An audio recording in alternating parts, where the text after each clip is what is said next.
जगदीश मलिक के बंगले के बाहर मैं पकौड़े बेचता था। एक दिन उसकी पत्नी मुझसे पकौड़े खरीदने आई और मेरे पास अपना एक बैग रखवाकर बोली कि ये मेरी अमानत है, जल्द ही आकर मैं आपसे ये ले लूंगी। फिर कई साल गुजर गए मगर वो अपनी अमानत मुझसे वापस लेने नहीं आई। मैं रेडी से बड़े बड़े होटल का मालिक बन गया। एक दिन अचानक मेरी नजर जगदीश साहब की पत्नी पर पड़ी, जो फटे पुराने कपड़ों में सड़क पर बैठी थी। मैं भागता हुआ उनकी अमानत लौटाने गया तो वो मुझे देखकर मुस्कुरा पड़ी और बोली, इसे एक बार खोल कर तो देखो। मैंने कांपते हाथों से जैसे ही उसे खोला तो मेरा कलेजा मुंह को आ गया था। मैं एक मामूली सा पकौड़े बेचने वाला था। जगदीश मलिक के बंगले के करीब एक छोटी सी रेहड़ी लगाता था। सुबह से शाम तक मेरा यही कारोबार था और बस एक यही मेरी जिंदगी काटने का जरिया था। चाहे बारिश हो या तेज धूप हो, मैं रोज अपना ठेला वहीं पर लगाता था। सड़क पर चलते लोग, ऑफिस से आते जाते कर्मचारी, बच्चे और सभी लोग मेरे ग्राहक थे। लेकिन मेरी जिंदगी इतनी आसान नहीं थी। मैंने जिस दिन से अपने होश संभाले थे, तंगहाली और गरीबी को ही अपनी किस्मत बनते पाया था।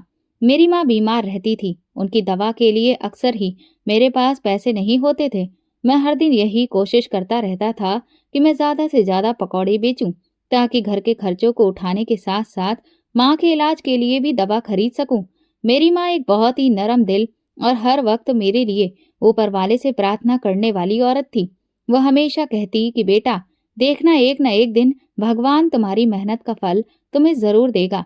बस तुम ईमानदारी से जियो और कभी किसी का हक मत मारना। दिन भर की मेहनत के बाद जब मैं शाम को कुछ कमाई लेकर घर लौटता तो सबसे पहले अपनी माँ के लिए दवा खरीदता था। अगर कभी कुछ पैसे बच जाते तो रास्ते में से किसी रेड़ी से एक आध सेब या फिर केले खरीद कर घर ले आता था। जब भी मैं अपनी माँ के लिए कुछ लेकर जाता तो वो मुस्कुराकर मेरे सर पर हाथ रखती और मुझे दुआएं देती। मेरा बेटा बहुत अच्छा है, भगवान तुम्हारी किस्मत में सारी खुशियां लिख दे, तुम्हें इज्जत दे। मेरी माँ की ये दुआएं मेरे लिए सबसे बड़ी कमाई थी। मुझे याद है वो दिन, जो कि हर रोज के आम दिनों के जैसा ही था, जैसे कि बाकी के दिन हुआ करते थे। मैं ताजा पकौड़े तल रहा था। गर्मा गर्म पकौड़ों की खुशबू चारों तरफ फैल रही थी। कुछ लोग आकर खरीद रहे थे तो कुछ लोग आगे निकल रहे थे, मगर मेरा ध्यान ज्यादातर अपने तेल में उबलते हुए पकौड़ों पर ही था कि अचानक से एक बहुत ही आलीशान महंगी गाड़ी मेरे करीब आकर रुकी। मैंने चौंक कर देखा। ये वही गाड़ी थी जो अक्सर जगदीश साहब के घर के बाहर खड़ी नजर आती थी। उसका दरवाजा खुला और एक औरत बाहर निकली। उस औरत ने अपने चेहरे को एक शॉल से ढका हुआ था। बस उसकी आंखें ही नजर आ रही थीं। वो आंखें ऐसी थीं जैसे कि उनके अंदर कोई बहुत बड़ा तूफान छुपा हो। वो धीरे धीरे मेरी तरफ आई। मैंने फौरन से अपने दोनों हाथों को झाड़कर साफ किया और उनकी तरफ आगे बढ़कर कहा, मैडम, कुछ पकौड़े दूं? मैंने जल्दी से अखबार में कुछ पकौड़े लपेट दिए और उनके हाथ में दे दिए। वो खामोशी से खड़ी रही, जैसे कि कुछ कहना चाहती हो मगर कह नहीं पा रही हो। फिर अचानक से उन्होंने एक छोटा सा काला चमड़े का बैग मेरे ठेले के ऊपर रखा और बहुत ही धीरे से बोली, ये मेरे लिए बहुत ही कीमती है। इसे अपनी अमानत के तौर पर अपने पास रख लो। मैं बहुत जल्द ही इसे आकर ले लूंगी। मैंने हैरानी से उनकी तरफ देखा। मेम साहब, ये तो, लेकिन आपका सामान है, ये मेरे पास कैसे? उन्होंने तुरंत ही अपना हाथ उठाकर मुझे रोक दिया। बस रख लो, मैं वापस जाऊंगी बहुत जल्द। मैंने उनके लहजे में एक अजीब सी बेबसी देखी थी, जैसे कि कोई मजबूर इंसान आखिरी सहारे की तलाश में हो। मैंने फिर कुछ नहीं कहा, बैग उठाया और अपनी रेडी के कोने में रख दिया। वो जल्दी से पलट कर अपनी गाड़ी में जाकर बैठ गई और चली गई। फिर वो दिन गुजर गया, फिर एक और दिन गुजर गया और फिर एक हफ्ता और फिर महीने, लेकिन वो वापस नहीं आई।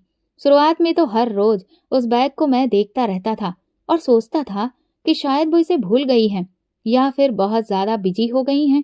वक्त गुजरता गया और उस बैग की मालकिन वापस नहीं आई।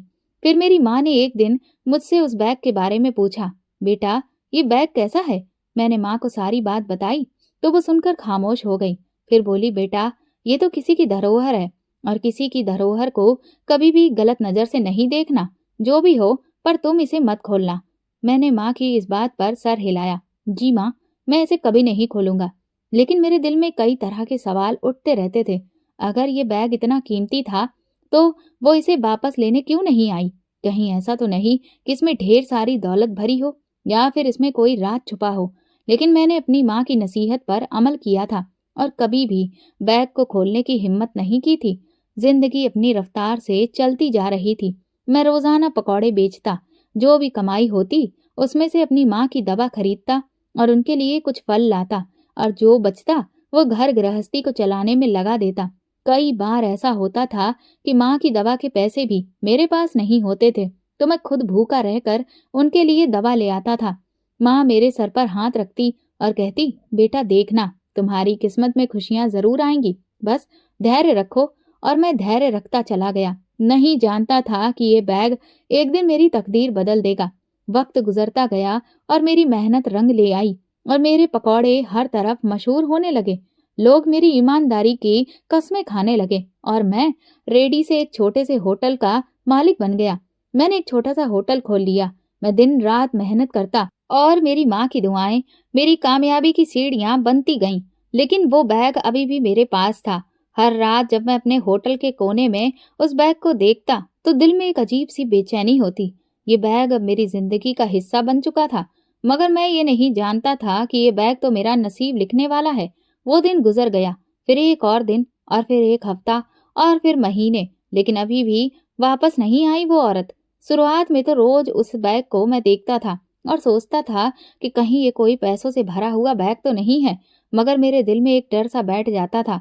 ये तो किसी की अमानत है, मैं इसे कैसे खोल सकता हूँ? और ऐसा कीमती बैग तो अमीर लोग ही रखते हैं। कहीं इसमें हीरे जवाहरात तो नहीं है, या फिर किसी की ब्लैक मनी? मन में आता कि एक बार तो खोलकर देख लो, मगर फिर मैं हमेशा अपना सर झुका देता। कभी हिम्मत नहीं हुई उसे खोलने की। साल गुजरते गए, मैंने अपने काम में बहुत मेहनत की। छोटे से ठेले से एक छोटा सा होटल खोल लिया और फिर वही होटल बड़ा होता गया। फिर मेरा होटल पूरे शहर में मशहूर हो गया। मेरी किस्मत बदल गई, लेकिन वो बैग अभी भी मेरे पास था, बिल्कुल वैसे का वैसा। बहुत बार सोचा कि शायद वो मेम साहब मर गई होगी या फिर कहीं चली गई होगी, मगर मैंने कभी उस बैग को खोलने की हिम्मत नहीं की या फिर किसी को देने की भी हिम्मत नहीं हुई, ये सोचकर कि ये तो किसी की अमानत है। अब वो अमानत का बोझ मेरी आत्मा पर था। मुझे नहीं मालूम था कि बरसों के बाद एक दिन जब मेरी जिंदगी पूरी तरह से बदल चुकी होगी, तो फिर एक दिन मैं उन्हीं आंखों का सामना करूंगा। लेकिन इस बार वो आंखें एक भिखारी की होंगी। वक्त भी बहुत अजीब है, कभी किसी के लिए बहुत तेज दौड़ता है तो कभी किसी के लिए बिल्कुल ठहर सा जाता है। और मेरे लिए भी वो कुछ देर के लिए ठहरा था और फिर धीरे धीरे चलने लगा। वो मेम साहब जिन्होंने वो काला चमड़े का बैग मेरे ठेले पर रखवाया था, एक दिन भी लौट कर नहीं आई थी। पहले दिन मैंने सोचा कि शायद वो व्यस्त हो गई, दूसरे दिन सोचा कि शायद कोई मजबूरी आ गई हो, तीसरे दिन दिल ने कहा कि बैग छोड़कर वो तो भूल गई होगी। लेकिन फिर अपने ही सवाल पर मुझे झिझक महसूस हुई। भला कौन भूल सकता है ऐसी चीज को जिसे वो अपनी जान से ज्यादा कीमती समझता है? लेकिन अब मैं बहुत ही अजीब कशमकश में था। वो बैग मेरे ठेले के नीचे रखा हुआ था और रोज मैं जब अपनी रेडी लगाता तो एक लम्हे के लिए मेरी नजर उस पर जरूर जाती।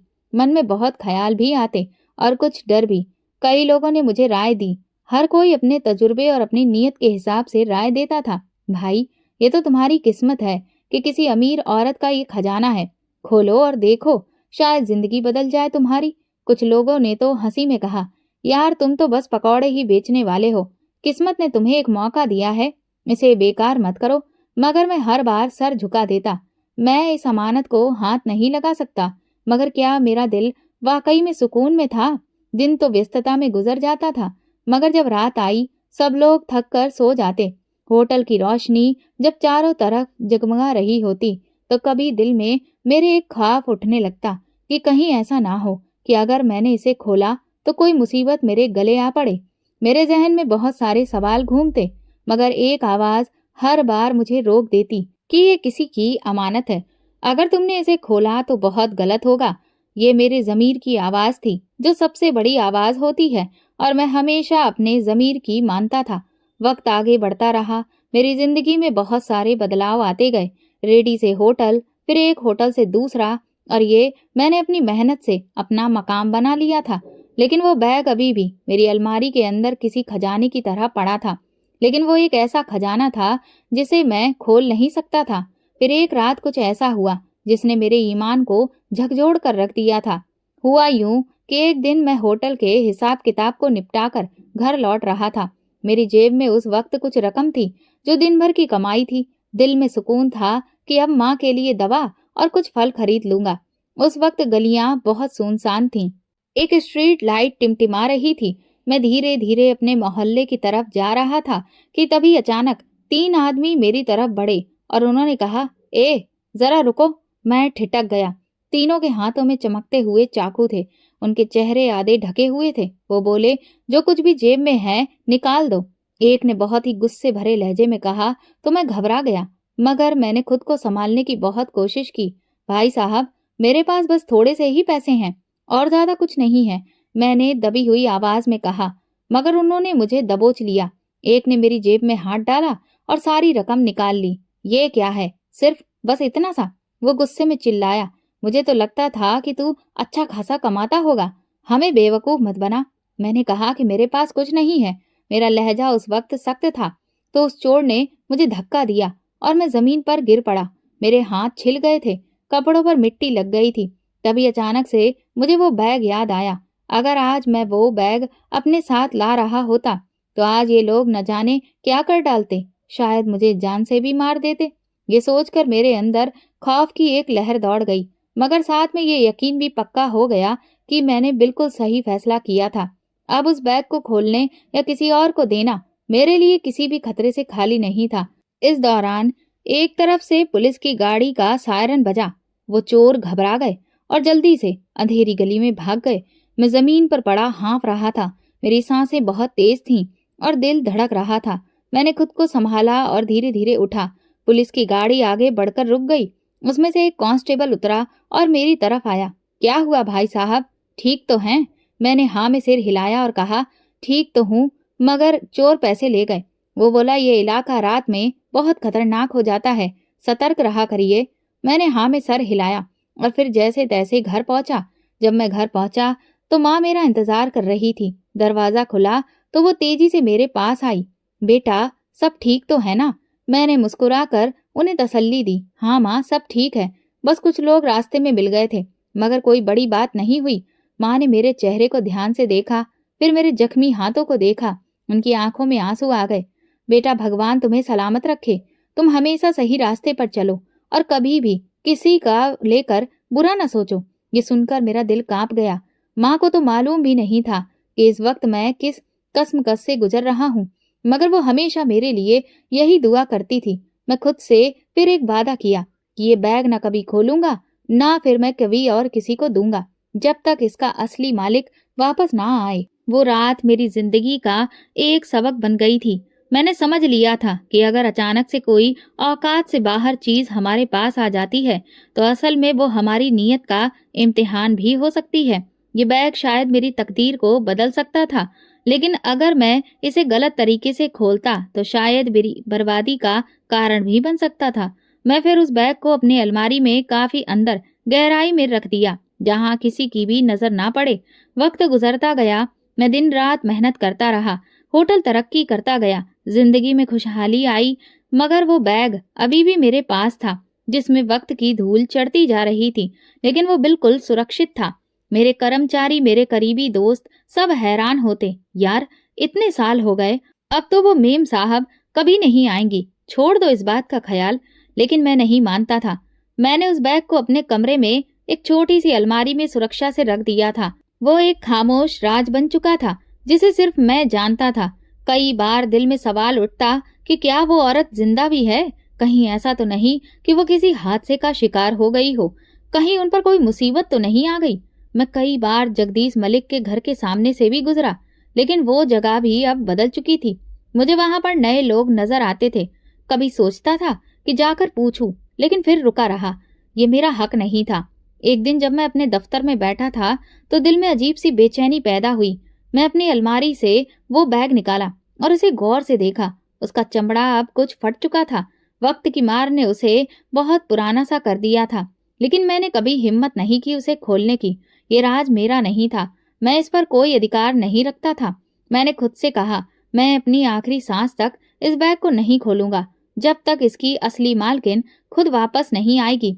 लेकिन क्या वो मालकिन कभी वापस आएगी? ये सवाल मेरे जहन में हर रोज गूंजता रहता था और फिर मैं उसे झटक देता था। मेरे पास अब पैसा था, इज्जत थी, शहर में मेरा नाम था। लोग अब मुझे पकौड़े वाला नहीं बल्कि कामयाब होटल चेन का मालिक कहते थे। लेकिन मैं भूल ही नहीं पाया कि हर कामयाबी के साथ साथ वो बैग भी मेरी जिंदगी का सबसे कीमती राज था। फिर एक दिन सालों बाद अचानक मेरी नजर उस औरत पर पड़ी। जिंदगी के भी अजीब रंग होते हैं। कई बार वो हमें ऐसे मोड़ पर लाकर खड़ा कर देती है जहां हम अचानक ही सालों पहले खोए हुए लोगों के सामने आकर खड़े हो जाते हैं। मैंने कभी नहीं सोचा था कि सालों के बाद एक दिन जब मैं अपने होटल का चक्कर लगाने के बाद शहर की सबसे बड़े बाजार से गुजर रहा होऊंगा तो मेरी नजर अचानक किसी ऐसे चेहरे पर पड़ेगी जिसे मैं शायद कभी भूल ही नहीं पाऊंगा। ये हर रोज के जैसा आम दिन था, मगर मेरी किस्मत ने इसे बहुत ही खास बना दिया था। मैं शहर को बीचों बीच अपनी गाड़ी में बैठा था और सिग्नल पर रुका हुआ था। सड़क पर गाड़ियों का शोर, दुकानदारों की आवाजें और फेरी वालों के पुकारने की आवाज हमेशा की तरह गूंज रही थी। मैं आज खुश था। जिंदगी ने मुझे कहां से कहां पहुंचा दिया था। मैंने अपनी मेहनत की कमाई से इज्जत को पाया था और अपनी गरीबी को हरा दिया था। और आज शहर के बड़े होटलों में मेरी गिनती होने लगी थी। मगर मुझे क्या मालूम था कि यदि मेरे अंदर के सुकून को हमेशा के लिए ये दिन तबाह कर देगा। मैं अभी आराम से बैठा गाड़ी में आसपास के नजारों का जायजा ले रहा था कि तभी अचानक मेरी नजर सड़क के किनारे पर बैठी एक औरत के चेहरे पर पड़ी। मेरा हाथ स्टेयरिंग पर तभी सख्ती से जम गया। उसके पुराने कपड़े मिट्टी से अटे पड़े थे, बाल और झुर्रियों से भरा हुआ चेहरा, वही आंखें जिन्हें मैं बरसों पहले अपनी रेडी के पास खड़े देखा था। जगदीश मलिक की पत्नी थी ये। मैं तो जैसे सांस लेना भूल गया। ये वही औरत है जो कभी महंगे कपड़ों, कीमती गहनों और तरह तरह की खुशबुओं से लिपटी रहती थी, जिसके माथे पर कभी भी परेशानी की एक लकीर भी नहीं आती थी। आज वही औरत बिना चप्पल के मैली शॉल ओढ़कर, उसका चेहरा धूल से ढका हुआ, सड़क पर बैठी थी। उसकी नजरें बेमकसद सी कहीं खोई हुई थीं, जैसे कि वो खुद को ही पहचानने की कोशिश कर रही हो। मैं तो शॉक्ड रह गया था, जैसे मेरी आंखों के सामने कोई भयानक सपना चल रहा हो। ये कैसे मुमकिन था? ये इस हालत में यहाँ पर क्यों बैठी थी? जगदीश मलिक ने उनके साथ क्या किया? क्या वो वाकई जिंदा थी? उन्हें देखकर तो ऐसा लग रहा था कि वो सिर्फ सांस लेने वाली लाश हो। मेरी आंखों के सामने वो पल घूम गए जब सालों पहले उन्होंने वो काले चमड़े का बैग मेरे हवाले किया था और कहा था कि ये बहुत कीमती है, इसे संभाल कर रखना, मैं बहुत जल्द वापस आऊंगी। मगर फिर वो कभी वापस ना आई और आज जब वो वापस मुझे मिली तो ऐसी हालत में कि मुझे फिर एक चीख सुनाई दी जो मेरे कानों में गूंजने लगी थी। ये आसपास के लोगों की बातें नहीं थी, बल्कि मेरे अंदर ही कहीं कुछ चीख रहा था। क्या तुमने सही किया? सालों तक तुम इस बैग की रखवाली करते रहे मगर उस औरत की हिफाजत ना कर सके। जिस चीज को तुम संभाल रहे थे, जिसकी वो मालकिन थी, क्या तुमने उसकी ढूंढने की कोशिश की? क्या तुमने उसे ढूंढा? बस तुम उसका इंतजार ही करते रहे कि वो एक दिन खुद आकर कहेगी कि बेटा मेरी अमानत दे दो। मेरे अंदर अब एक तूफान उठ रहा था। मेरा अपना ही जमीर मुझे चीख चीख कर झंझोड़ रहा था।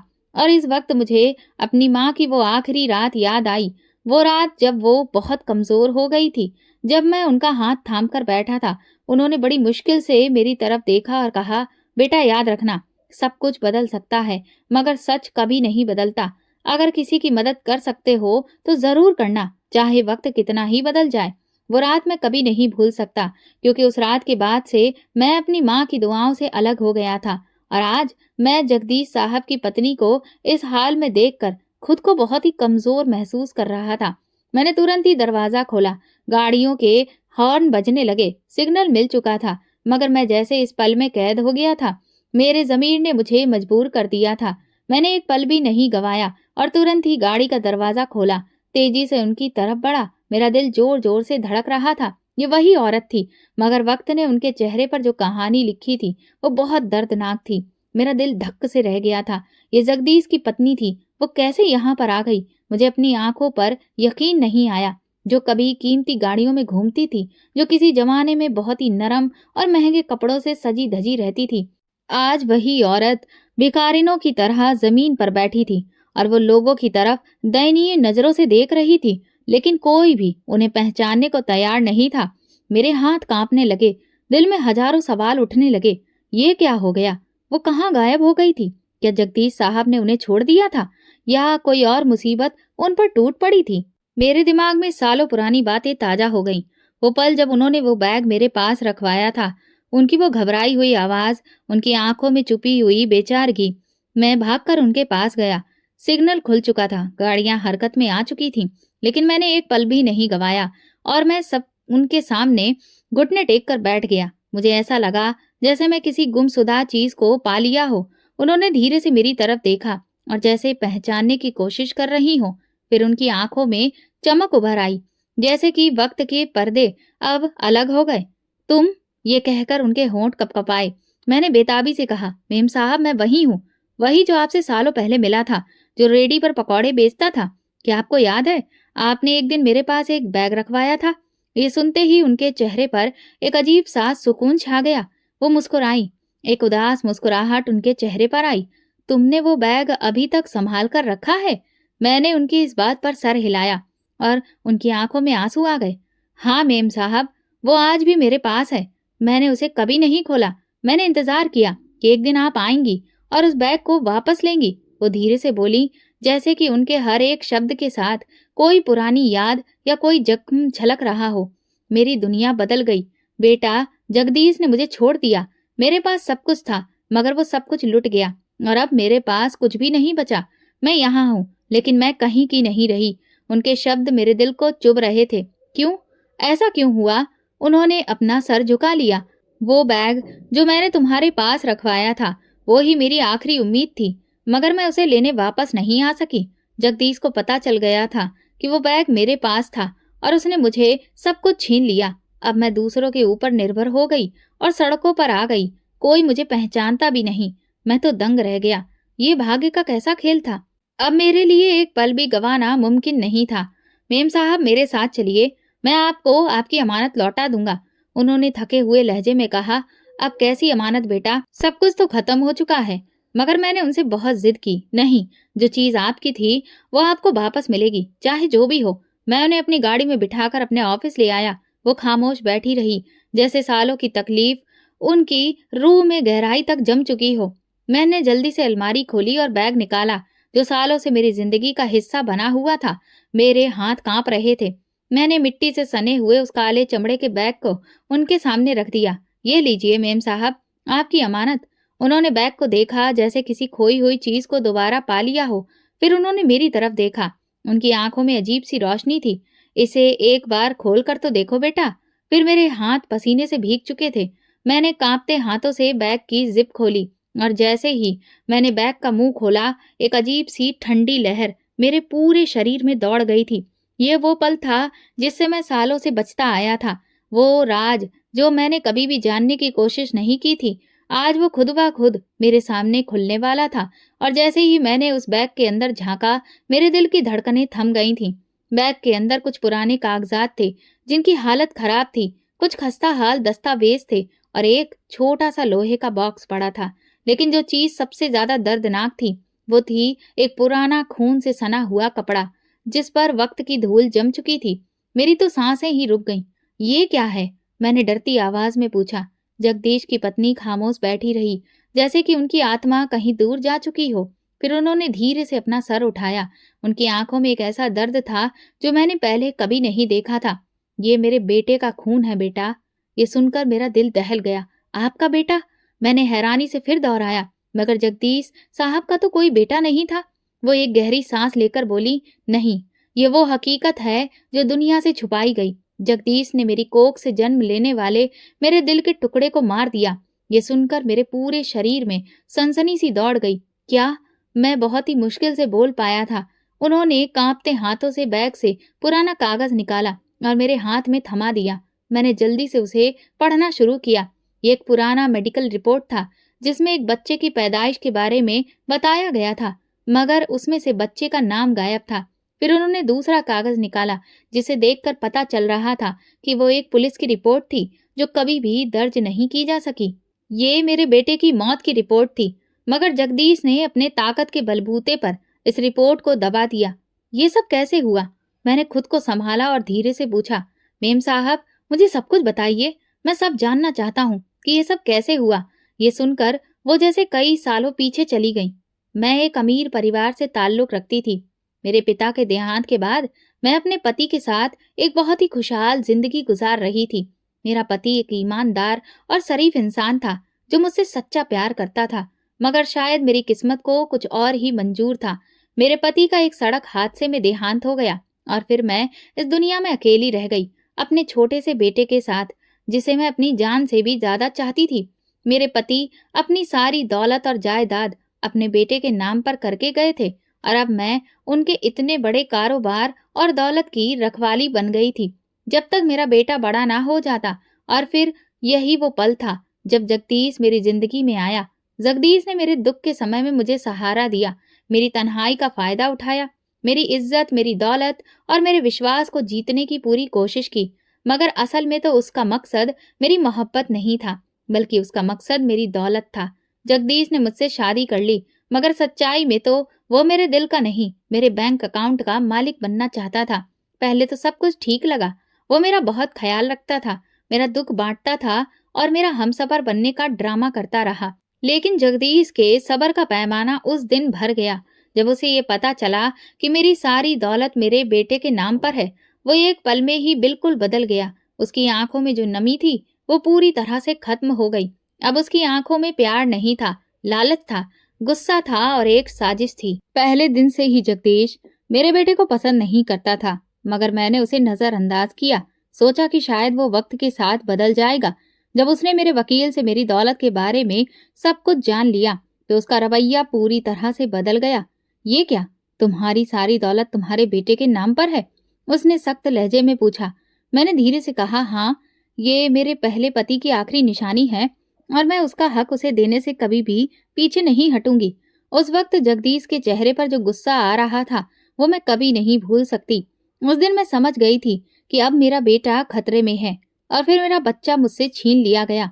एक रात मैं अपने बेटे के साथ बैठी थी, वो मेरी बाहों में सो रहा था। तभी दरवाजा धीरे से खुला और जगदीश अंदर आया। उसकी आंखों में कोई रहम नहीं था, कोई हिचकिचाहट नहीं थी। ये बच्चा अगर जिंदा रहा तो सब कुछ बर्बाद हो जाएगा। ये सुनकर मेरा कलेजा दहल गया। जगदीश, क्या करने जा रहे हो? मैंने चीख कर कहा, मगर उसने मेरे बेटे को मुझसे छीन लिया। मेरी दुनिया उजड़ गई। अगली सुबह जगदीश मेरे पास आया। उसका चेहरा ठंडा पड़ा हुआ था, जिस पर कोई भी हाव भाव नहीं थे। तुम्हारा बेटा मर गया है, बस। उसने बड़े ही आम से शब्दों में ये बात कही, जैसे कि ये बात बहुत मामूली हो। ये सुनकर मेरी आंखों के आगे अंधेरा छा गया था। मैं चीख पड़ी और अपना सर दीवारों से टकराने लगी, मगर वो खड़ा रहा, जैसे कि मैं एक तमाशा हूँ, जैसे कि ये सब कुछ तो पहले से तय था। जब मैंने सब कुछ खो दिया तो मुझे कुछ भी समझ न आया, लेकिन अभी भी एक चीज बची थी। मैं जानती थी कि मेरी जिंदगी अब खत्म हो चुकी है, मगर मैं जगदीश को सजा देना चाहती थी। मैंने अपनी बची हुई ताकत को जुटाया और वो सारे दस्तावेज, वकील के कागजात और सबूत जो मेरी जायदाद मेरे बेटे के नाम पर है, ये साबित करने वाले थे, मैंने एक बैग में रखे और ये वही काला चमड़े का बैग था। मुझे मालूम था कि जगदीश मुझ पर भी हाथ डालेगा, वो मुझे भी खत्म कर देगा ताकि कोई भी उसके खिलाफ खड़ा ना हो सके। इसीलिए मैंने वो बैग छुपा दिया और जान बचाकर भाग गई। और तब मैंने एक अजनबी पर भरोसा किया। मैंने तुम्हें देखा, एक सादा सा ईमानदार इंसान जो अपनी जिंदगी की रोटी कमाने के लिए दिन रात मेहनत कर रहा था। मैंने तुम पर भरोसा किया। मैंने वो काला बैग तुम्हें दिया और कहा कि मेरे लिए बहुत कीमती है, इसे संभाल कर रखना, मैं बहुत जल्द वापस आऊंगी। और फिर मैं वहां से गायब हो गई, क्योंकि जगदीश से मुझे अपनी जान का खतरा था। जब मैं अपनी अमानत लेने आई थी, मगर तब तक बहुत देर हो चुकी थी और अब मैं यहाँ पर हूँ, इस फुटपाथ पर बैठकर रोटी के कुछ टुकड़े बीनने के लिए मजबूर हूँ। और वो जगदीश अभी भी अपनी दौलत के नशे में चूर, ताकत के नशे में मदहोश एक कामयाब इंसान बना बैठा है। लेकिन अब सब कुछ बदलने वाला है, क्योंकि तुमने वो अमानत संभाल कर रखी है। अब वक्त आ गया है कि जगदीश से उसके हर एक जुल्म का हिसाब लिया जाए। मेरा दिल जोर जोर से धड़कने लगा। ये बैग मैंने तब छुपाया जब मैंने वो खून से सने कपड़े देखे थे और इन दस्तावेजों को संभाला था कि किसी दिन अगर मैं जिंदा रहती तो दुनिया को यह सच बता सकूं। मैंने कहा, लेकिन आप फिर ये बैग मेरे पास रखवा कर चली क्यों गई? मैंने सवाल किया। वो बोली, क्योंकि जगदीश को मालूम पड़ गया था कि मेरे पास सबूत हैं। वो मुझे मारना चाहता था। मुझे खत्म करना चाहता था। मैंने किसी तरह वो बैग निकाला और उसे तुम्हारे पास रखवा दिया, क्योंकि मैं जानती थी कि तुम एक ईमानदार इंसान हो और तुम इसकी हिफाजत करोगे। और फिर मैं खुद को बचाने के लिए भागती रही, यहाँ वहां छुपती रही, और आखिरकार मैंने सब कुछ खो दिया। अब क्या होगा? मैं ये सोचते हुए बैठ गया। मेम साहब, अब आप क्या करेंगी? उन्होंने अपना सर उठाया। उनकी आंखों में एक नई रोशनी थी। इंतकाम या इंसाफ? अब मैं करूंगी जो बरसों पहले मुझे कर लेना चाहिए था।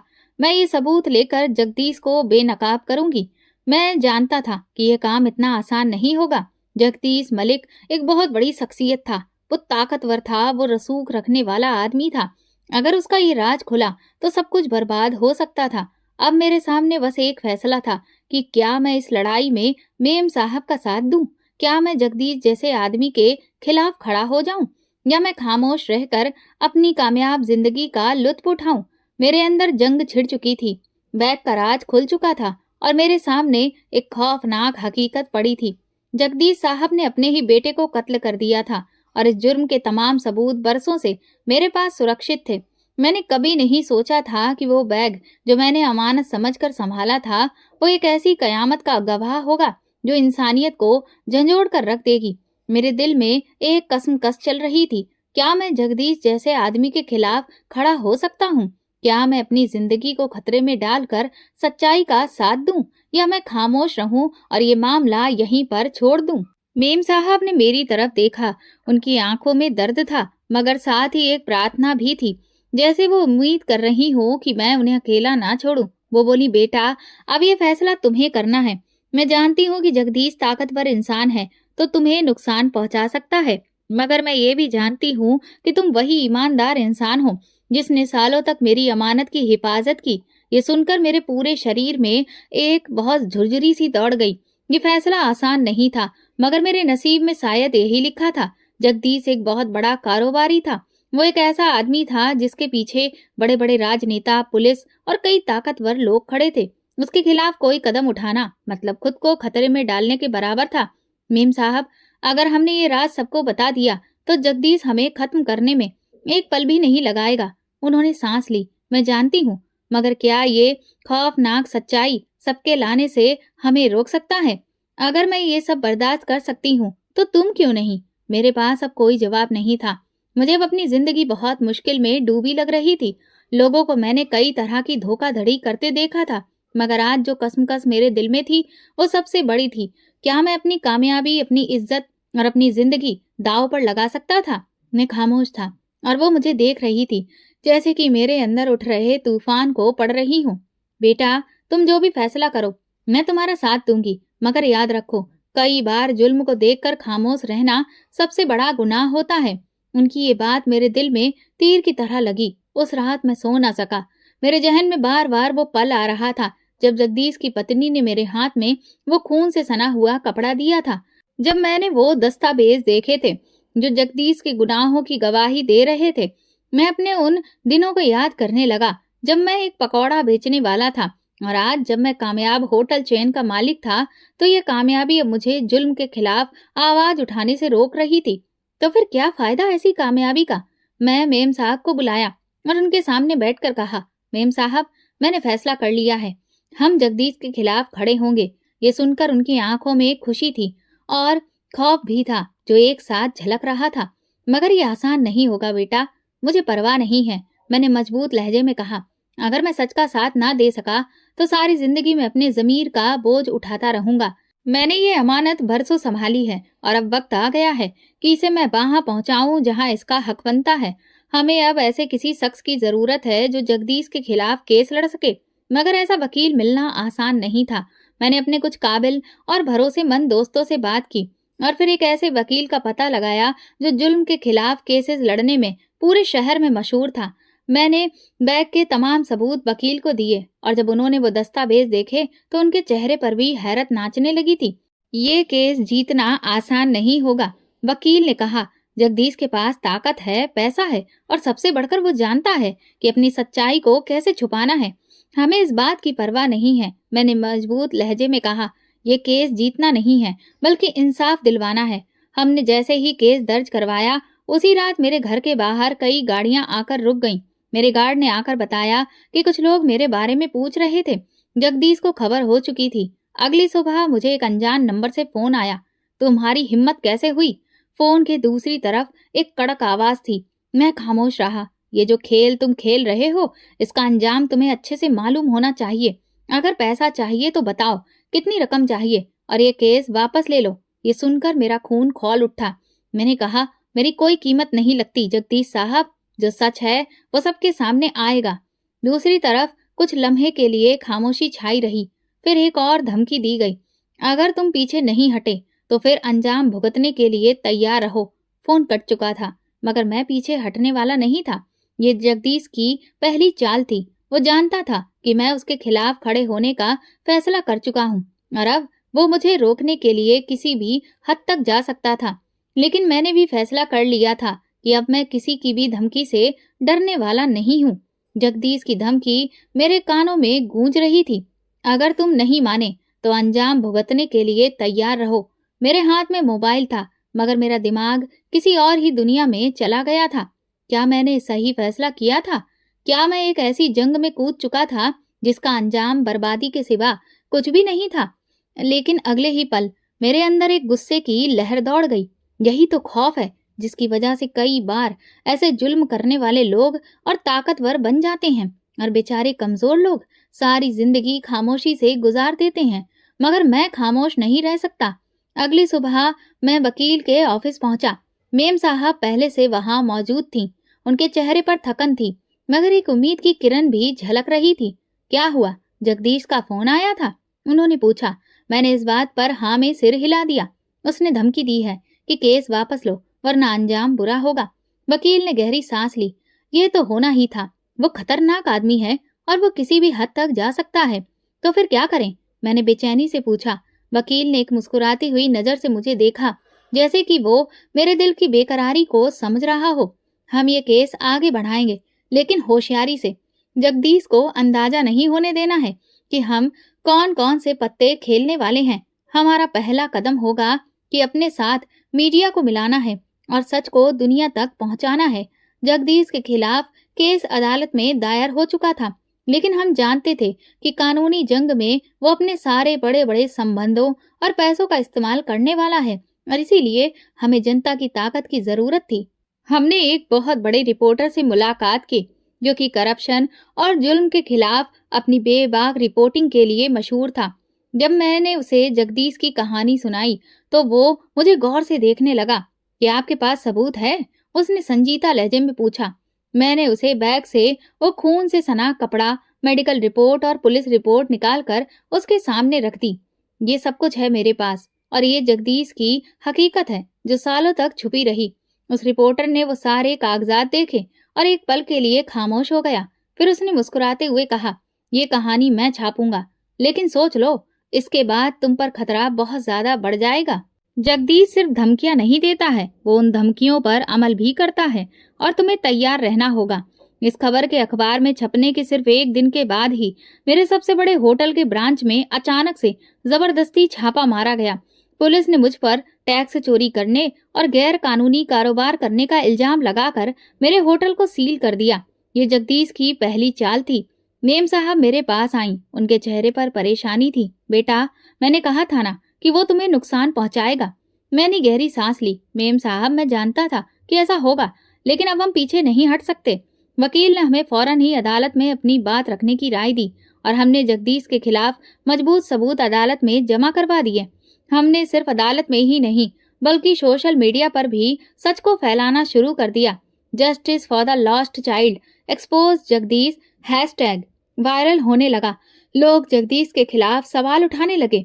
एक रात जब मैं अपने ऑफिस में बैठा था, अचानक मेरा फोन बजा। वो एक अनजान नंबर था। सुन लो पकौड़े वाले, तुम जितना आगे जाओगे तुम्हारी तबाही उतनी ही बड़ी होगी।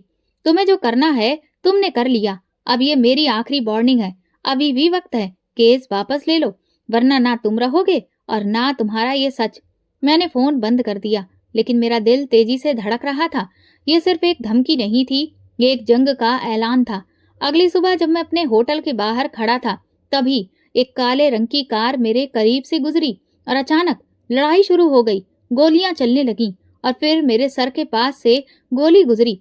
मैं फौरन जमीन पर गिर गया। लोग चीखने लगे। सब तरफ अफरा तफरी सी मच गई।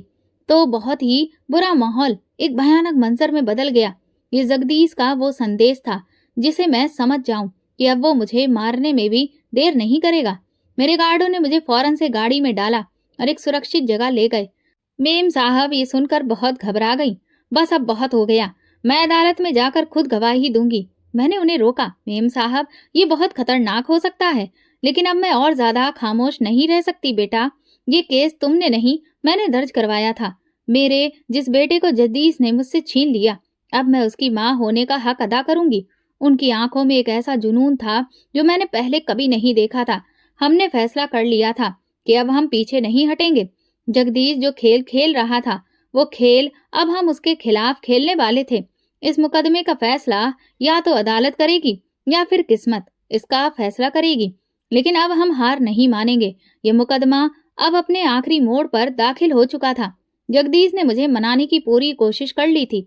मेरे होटल बंद करवा दिए थे, बहुत सारी धमकियां दी थी, यहाँ तक कि जान से मारने की कोशिश भी की थी, मगर मैं और मेम साहब पीछे हटने वाले नहीं थे। हमने वो सब कुछ खो दिया था जिसे खोने का हमें डर था। अब बस सिर्फ एक चीज बची थी, इंसानियत। जगदीश के खिलाफ केस की पहली बार कायदे से पेशगी होने वाली थी। ये वो मौका था जब मेम साहब को अदालत में खड़े होकर अपनी गवाही देनी थी। वो सच जो वर्षों से दबाया गया था उसे सबके सामने लाना था। अदालत के बाहर मीडिया के कैमरा रिपोर्टर्स और जनता बहुत बड़ी तादाद में जमा थी। ये केस अब एक मामूली केस नहीं रह गया था, ये एक बहुत बड़े जालिम इंसान के खिलाफ इंसान की जंग बन चुका था।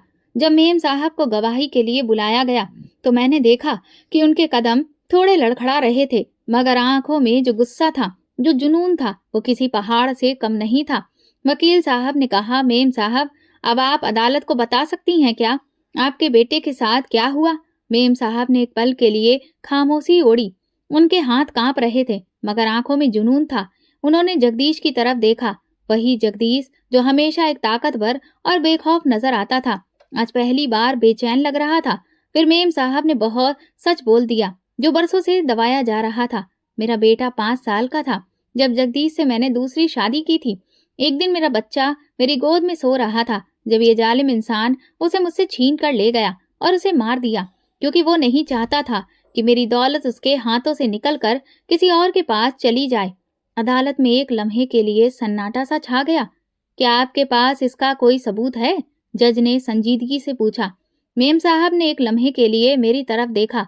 मैंने आगे बढ़कर वो काले चमड़े का बैग पेश कर दिया जिसमें मैंने वो अमानत बरसों से संभाल कर रखी थी। ये सबूत है जज साहब, ये वो दस्तावेज हैं जो मेरे पहले पति ने तैयार करवाए थे, वो कानूनी कागजात जिनमें सब लिखा था कि मेरी दौलत का असली वारिस मेरा बेटा है, ना कि जगदीश। ये बहुत सारे कागजात हैं जिन्हें जगदीश ने मुझसे छीना और जलाने की कोशिश की थी, मगर मैं उन्हें बचाकर ले आई। अदालत में लोग आपस में खुसुर पुसुर करने लगे। जगदीश के वकील ने फौरन विरोध उठाया, ये झूठ है। इन दस्तावेजों का जगदीश के मामले से कोई भी रिश्ता नहीं है। इनमें कहाँ लिखा है कि जगदीश ने ये खून किया है? मेम साहब ने सर उठाया। अगर झूठ है तो जगदीश ये बताने की कोशिश करे कि मेरा बेटा कहाँ है, वो क्यों अचानक गायब हो गया, क्यों मैं आज अदालत में खड़ी हूँ जबकि असली वारिस यहाँ नहीं है। जज ने गहरी नजरों से जगदीश को देखा और फिर कहा, क्या आपके पास इस बात के खिलाफ कोई और मजबूत सबूत है? मेम साहब एक लम्हे के लिए थकी हुई सी नीचे देखने लगी, मगर फिर वो बुलंद आवाज में बोली, जज साहब मैं आपको सबूत दे सकती हूँ। जब अदालत में सच बोला गया, मेम साहब ने अपनी शॉल में हाथ डाला और एक पुराना मोबाइल निकाला जिसकी स्क्रीन टूटी हुई थी, मगर वो अभी भी काम कर रहा था। ये वो मोबाइल है जिसमें जगदीश की वो बातचीत सुरक्षित है जो उसने मेरे बेटे को कत्ल से पहले अपने आदमियों के साथ की थी। अदालत में एक बार फिर से खुसुर फुसुर होने लगी। वकील ने मोबाइल लिया और अदालत की इजाजत से ऑडियो चलाई गई। जगदीश की तेज आवाज अदालत में गूंजी, ये लड़का जिंदा रहा तो मेरी सारी दौलत खत्म हो जाएगी, वो बड़ा हुआ तो सब कुछ उसके हाथ में चला जाएगा। मैंने उसकी माँ से शादी सिर्फ और सिर्फ दौलत के लिए की थी, ना कि उसके मनहूस बच्चे के लिए। उसका वजूद खत्म करना बहुत जरूरी है। ये सुनकर अदालत में सनसनी फैल गई। ये वो सबूत था जो जगदीश के चेहरे से ताकत और गुरूर का आखिरी नकाब भी उतार चुका था। जगदीश, जो इस पूरी कार्रवाई के दौरान खामोश था, अचानक अपनी कुर्सी से उठा और चीखा, ये औरत झूठ बोल रही है। ये मुझे बदनाम करने के लिए खेल खेल रही है। मैं अदालत से रिक्वेस्ट करता हूँ कि इस केस को फौरन खारिज कर दिया जाए। जज ने एक पल उसे गौर से देखा और फिर संजीदगी से बोले, अगर तुम्हें यकीन है ये सारे इल्जाम झूठे हैं तो तुम अदालत को बताओ कि वो लड़का कहाँ है। ये सुनकर जगदीश का रंग बदल गया।